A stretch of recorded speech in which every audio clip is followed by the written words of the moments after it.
agarrar a sus padres y hacerlos pedacitos. No puede ser posible. Hay gente que no puede tener hijos y esos que tienen, y los tienen a Dios y un olvido. Vean esto. Piecito. O sea, se le escurre la saliva, ahí se le queda. ¿Sí? O sea, vean esto. Malo. Esto es, con esto, nada más por estos diagnósticos contra, es motivo para que se los quite el gobierno, se los quite el DIF. ¿Sí? Con justa razón. ¿Sí? Puedes hacer el análisis, sacamos un cultivo, pues de volada te van a salir. ¿Sí? ¿Qué hay que hacerles? A estos niños, ¿qué creen que se les ocurre hacer? Aparte de quitárselos a los irresponsables, padres. ¿Sí? Es lo primero que se te ocurre, ¿verdad? ¿Esto se quita con qué? Con el baño.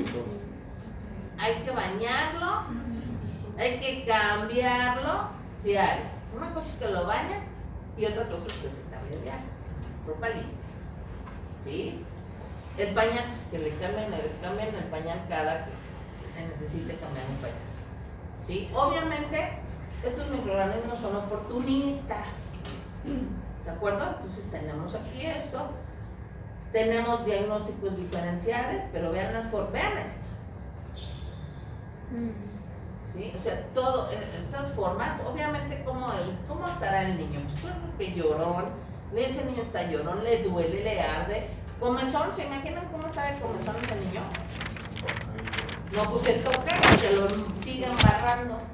Se agarra la cara, si no se lava, entonces obviamente se está rascando, se agarra la cara, obviamente también se agarra su colita, bla, bla, bla. O sea, imagínense cómo están. O sea, tú abres, es una cosa espantosa. Si es para volver a agarrar a cachetadas a esa señora, o a quien lo cuide, ¿no? Esas son de las que más no mueren.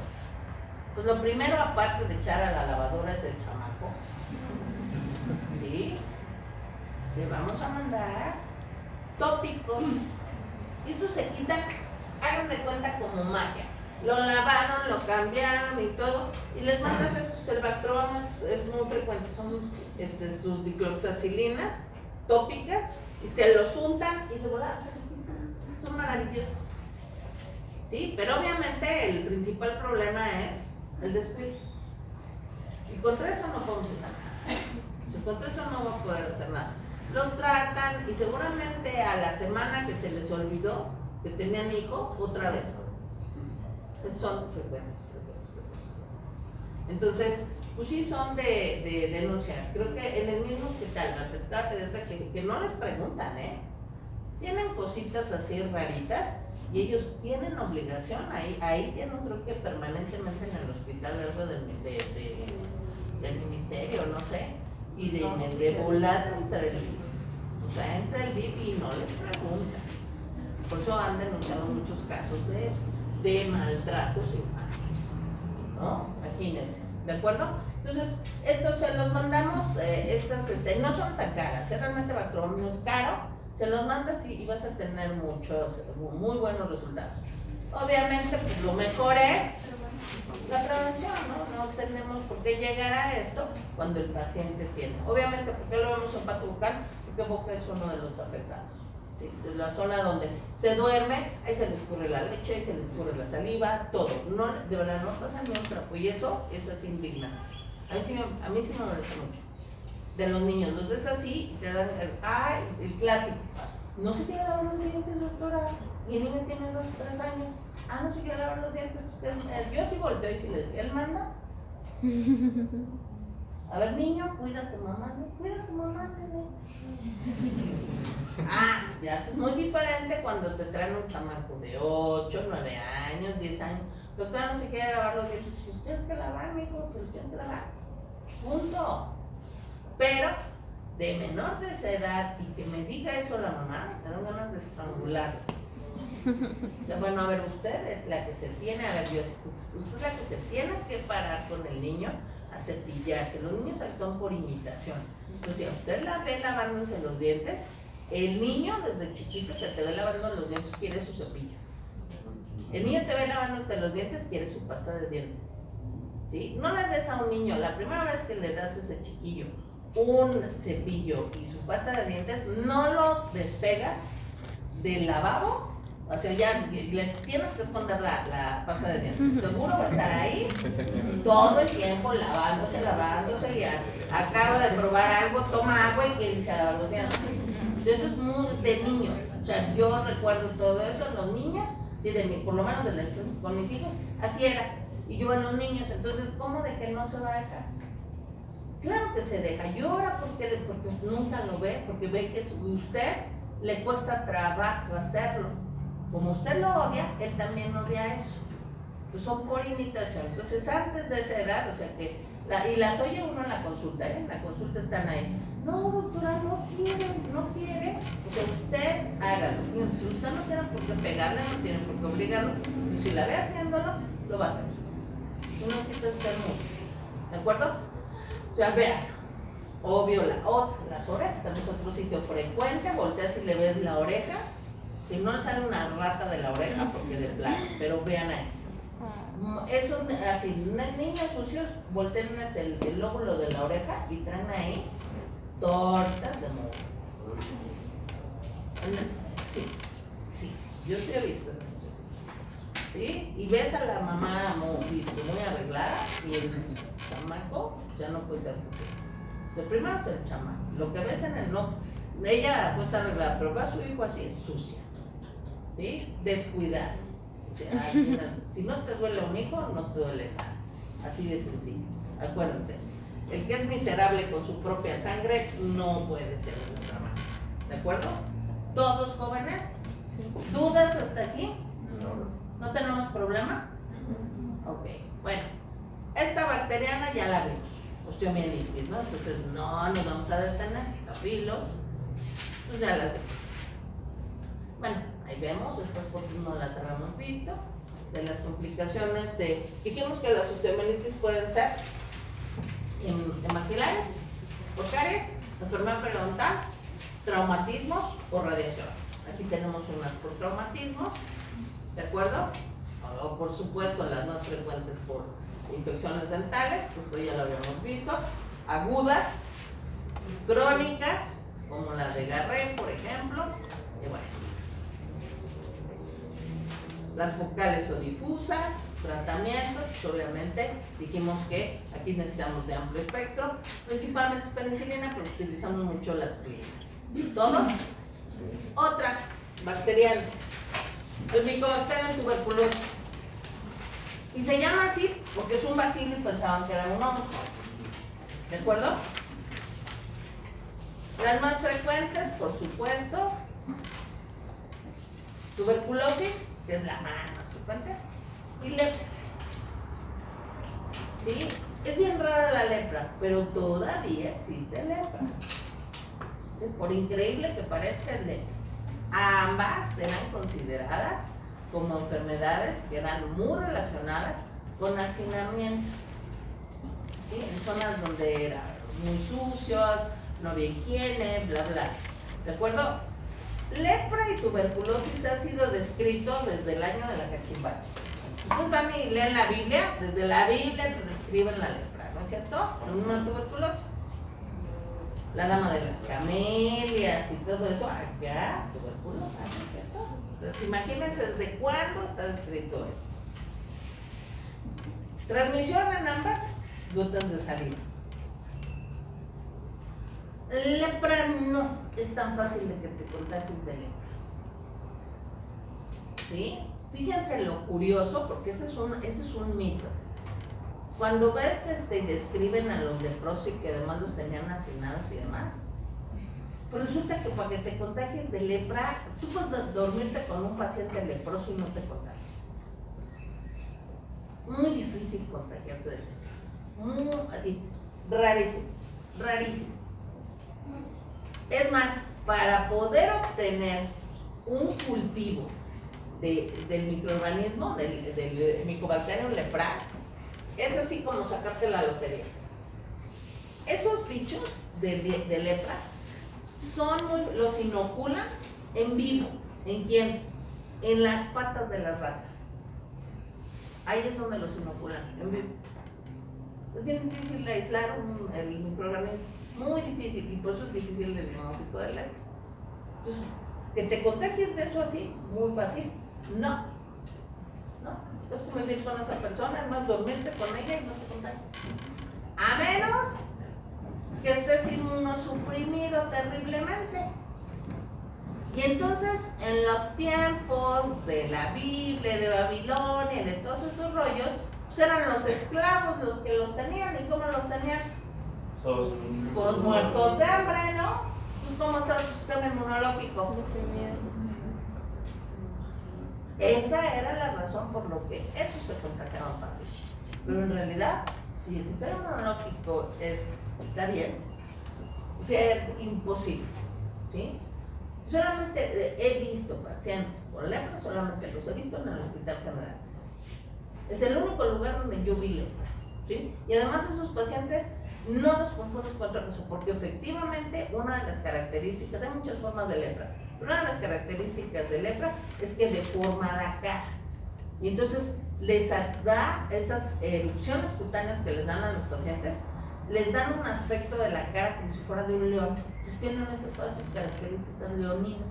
Y sí, tú ves a esos pacientes, tienen unos rasgos toscos que parecen carita de un león.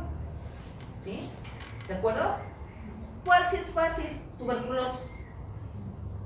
Eso es muy frecuente. ¿Sí? No son de hacinamiento también. Este microorganismo, nosotros lo tenemos también. ¿Sí? Con enfermedad de Koch también, el bacilo que se aloja y que vive en los pulmones, porque estas son totalmente de vías respiratorias, tuberculosis de vías respiratorias. ¿Sí? Cuando tenemos una manifestación en boca de tuberculosis, ese paciente lo tiene en el pulmón. No puedo tener tuberculosis nada más en un lado y el paciente está libre de tuberculosis en pulmón. Si ese paciente yo le descubro una lesión en boca o en cualquier otra área, hay que hacerle una tele de tórax porque lo tienen en el pulmón, a fuerza. ¿Sí? Condiciones inmunológicas malas, pues no. En los pacientes, esto es la complicación más frecuente de los pacientes que están inmunosuprimidos por cualquier razón. Este es un clásico, así que se puso de moda cuando empezó la anorexia. Cuando empezó la anorexia, las principales complicaciones de esos pacientes era ese vacío. Entonces, pues no es nada más en hacinamiento y en gente fregada, ¿verdad? Sino también en esa gente que quiere permanentemente estar así. ¿De acuerdo? Por eso, vivamos las gorditas. ¿Ok? Frecuente de pacientes con SIDA, no VIH. Ya les dije, un paciente VIH es un paciente que tú lo ves, es un paciente, si no sabes que está contagiado, es un paciente normal, no le ves nada. No es cuando tiene SIDA, y es más difícil verlo, ¿eh? Y ahora tienen unos antivirales tan efectivos que incluso los antivirales les reducen la carga viral y hasta puede parecer en sangre como si no tuviera. ¿De acuerdo? Son tan efectivos, ¿eh? Y lo último que supe es que en Europa ya le están curando, ¿no? Así debe estar el tratamiento, me imagino. ¿De acuerdo? Pacientes malnutridos, otro que se te puede llegar a complicar clásico, los diabéticos también son otros de los clásicos que nos van a hacer complicaciones de este tipo. Tiene problemas de el proceso infeccioso en pulmón y además fuma, otro problema con estos pacientes. ¿De acuerdo? Las tuberculosis tienen fases en las cuales puede estar inactivo, pero las fases activas es cuando el paciente tiene, entonces, sintomatología, como que paciente con tos, eso es característico. La tos es característico del paciente con tuberculosis. La tos productiva, es decir, con flema, con presencia de sangre en las expectoraciones, ¿ya? Vamos a tener que tiene flema, la flema acompañada con sangre, ¿sí? Tose y obviamente te puedes contagiar de esto, ¿de acuerdo? Otra característica, todo el tiempo está cansado, se cansa mucho de sus pacientes. Otra característica, presenta fiebre. Y algo clásico, la fiebre durante la noche, fiebre nocturna. El paciente dice que suda mucho en la noche. Fiebre y sudoración nocturna. El paciente tiene pérdida de peso importante, lo que agrava su cuadro, ¿sí? El paciente además puede tener, por lo mismo, pierde peso, pero lo está perdiendo porque no come, que hay una falta de apetito importante. El paciente está desganado, ¿de acuerdo? Entonces, vamos a ver estas características. Ahora, ¿por qué se presenta en boca? Al hacer las expectoraciones tanto por la nariz como por la boca, si en la boca hay una solución de continuidad, es decir, una herida, al pasar el microorganismo por ahí, se aloja en la herida. Entonces es muy frecuente en los pacientes que, por ejemplo, pudieran tener gingivitis, ¿sí? Que a lo mejor se dio un cepillazo, que trae una zona de continuidad, ¿de acuerdo? Que es un paciente diabético. El paciente diabético tiene resequedad de mucosas, entonces se hacen grietas y ahí se aloja el microorganismo. Entonces realmente cuando estamos viendo un paciente con tuberculosis con úlceras en boca, ¿sí? Mi primer diagnóstico diferencial va a ser también pensar en un carcinoma. Entonces, algo que vamos a ver de tuberculosis en cavidad bucal es que a lo mejor a veces estás pensando en un carcinoma y son las escamosas, cuando en realidad lo primero que tienes que pensar también es en tuberculosis, más si se trata de viejitos, ¿sí? Entonces, de viejitos o de pacientes, qué grave, pues es un paciente diabético, ¿sí? He perdido mucho peso y ves, y a veces esa es clásica, ¿eh? Tú la ves y piensas en un carcinoma, pero seguramente, o sea, tuberculosis no lo puedes descartar, ¿de acuerdo? Ahora, el paciente, vuelvo a insistir, que tiene una lesión tuberculosa en boca, lo tiene en pulmón. El proceso primario principal es del pulmón, entonces en boca es secundario. O sea, no le puede dar nada más tuberculosis en lengua y tener libre el pulmón. Eso no ocurre. Si tiene lengua, tiene algo en el pulmón, seguro. No te puede dar tuberculosis así, ya me quitaron la tuberculosis de la lengua, ¿no? Soy sano. No. Ese paciente trae tuberculosis en el pulmón. ¿Sí? Esa no se sabe. ¿Sí? Estabas pensando hasta en un carcinoma, ¿los ves? Y parece un cáncer, ¿eh? Una vez tuvimos un paciente como joven, el paciente era joven, un paciente como de 42 años, ¿no? Y me mandan una biopsia, un caso del doctor Manuel González. Me manda la biopsia, entonces veo la biopsia, ese paciente no, o sea, yo estoy viendo un proceso infeccioso, estoy viendo un proceso inflamatorio, sí vi muchos cambios en el epitelio, pero que no eran neoplásicos. Se lo regresé al doctor y le diagnostiqué una hiperplasia pseudoepiteliomatosa, que son lo que te hacen los procesos infecciosos. Y entonces lo vio, bueno, no les quiero decir lo que me dijo. Afortunadamente, cuando le llevé el diagnóstico no estaba en el consultorio, pues me hizo una llamadita. Y me dijo hasta que me iba a morir. Y él dijo, ¿cómo crees y cómo se te ocurre que ese paciente no tiene cáncer? Ven al consultorio y ve al paciente cómo tiene perforado el paladar. El paladar está perforado. Entonces, obviamente te van a sacar de onda. ¿Por qué? Porque yo estoy viendo al paciente. Entonces dije, bueno, a ver, le dije, pues lo que me mandaste no tiene cáncer. No, bueno, aparte ya conocen a los cirujanos. El cirujano, o sea, convulsionaba. Bueno, yo sentía que hasta estaba babeando por el teléfono. Sentía yo hasta la espuma cómo llegaba al tímpano. Mira, por primera vez en los más de 20 años que tenemos de conocernos y trabajar juntos, le dije, ¿sabes qué? Necesito entonces otra biopsia. Cuando pedí otra biopsia, que es la única que le he pedido repetir, bueno, moría, o sea, así el drogon se quedaba corto, ¿no? Si salía fuego. O sea, la muestra que mandaste no tiene, necesito otra. Le tomó con todo el coraje de su alma, me mandó otra muestra. Mandé interconsulta, porque ya te mete la duda, y lo revisamos varias personas. ¿No tiene? Entonces, ¿qué tiene mi paciente? Está perforado. Búscale un bicho. Lo manda con el infectólogo, paciente diabético. infectólogo, lo mandan con el infectólogo y ese le hicieron las pruebas y el paciente tenía tuberculosis y se murió de tuberculosis. ¿Sí? ¿Por qué? Paciente diabético, 40 y tantos años, no controlado, alcohólico, le dijimos lo que tenía, estaba casi perforado, estaba perforado el paladar, según lo que él me dijo. Entonces hay unas fotos y sí se veía muy gacho.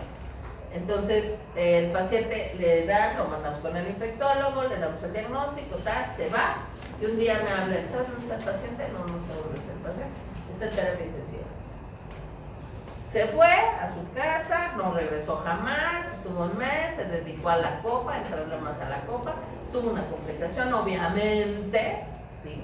Coma diabético y no sé cuánto, y se murió de eso, 40 y tantos años. Increíble, ¿no? Que a estas alturas del partido, en pleno siglo XXI, un paciente se muera por un proceso infeccioso que además tiene tratamiento. Pero no es ese caso. Y te sientes mal, bueno, obviamente sabías, es que no puede ser posible, bueno, pero tampoco podemos cuidar al paciente 24 horas. ¿De acuerdo? Obviamente el paciente no tenía cáncer. Por eso son de los que más se parecen a cáncer. ¿De acuerdo? Aparte, ¿por qué otra cosa? ¿Por qué piensas en maligno? Aparte de todo el cuadro que les estoy diciendo, los pacientes además tienen linfadenopatías. ¿Qué dijimos que hace el carcinoma? Metástasis. Estás palpando ganglios indurados, porque acuérdense que tuberculosis hace calcificaciones. Entonces tocas esos ganglios que están fijos y calcificados. Claro, estás pensando, no tienes ojos de microscopio, entonces no puedes saber lo que hay adentro del ganglio. Entonces piensas en una linfadenopatía producida por una metástasis. ¿De acuerdo? Obviamente, vean, se te presenta así, así. ¿No vimos todos los de cáncer? ¿Parece cáncer? Sí. Es tu primer diagnóstico diferencial. Yo la lengua no pienso que está tuberculoso, estoy pensando que tiene un carcinoma. ¿De acuerdo? Entonces, estos son de los que te sacan de onda. Después tiene fuma, a veces, o para acabarla de rematar, pacientes que fuman. Obviamente, hay fibrosis, tenemos complicaciones pulmonares, obviamente el nicho prolifera más, bla, bla, bla. Pues todo eso te lo facilitas. Mi mamá decía que, pues le va a tocar, sí, pero aparte te arrimas al tocadero, pues te toca más fácil, ¿verdad? Entonces decía mamá, entonces fíjense, y sí es cierto, paciente, o sea, tiene todo esto, fuma, toma, diabético, tal, o sea, no voy a morir. Espérate, pero si hay pacientes que se mueren feo, son los pacientes diabéticos, los no controlados se mueren feo. Los pacientes que fuman, pues le va a dar cáncer, no le dio nunca cáncer. En el INER, que es el Instituto Nacional de Enfermedades Respiratorias, también rotábamos como parte de la especialidad. Y a mí me tocó entrar a la parte donde